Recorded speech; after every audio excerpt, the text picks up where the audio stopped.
But let's talk a little bit about the differences between The Good Dish and some of the other shows that are out there. Sure, sure. No, I mean, The Chew was such a great show and so fun. And I still hear from people all the time who miss that hour in their day. They miss that time to connect with people they know and they care about, and who feel like a family and have that fun together.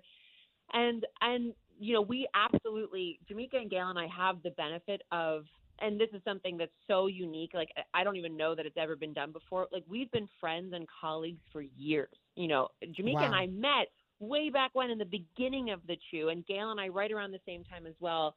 And being able to be collaborators together and to like give each other just a shoulder every once in a while to support, because being in this world, it's a small world, and to have someone who gets it so intimately and understands what you're going through and can have good advice to Mm-hmm. share, and just to have that genuine relationship to build on is so powerful and important.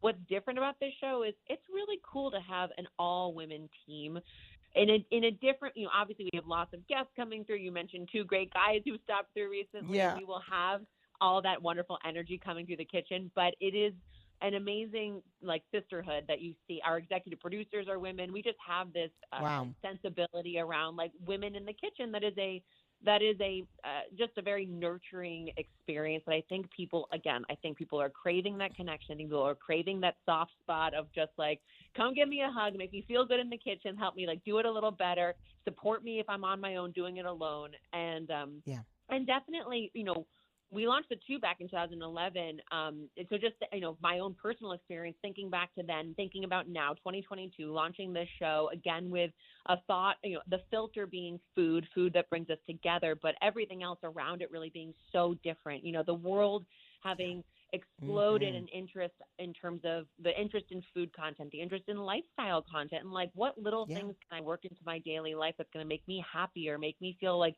I have more delicious and fun and beautiful things in my life on a daily basis that aren't going to cost me a lot of money and aren't going to take a lot of time. And I think we have like the world of social media at our fingertips to bring in that modernizing feel, to bring in a lot of audience interaction in a way that you could never have imagined with like an older format. We just have this.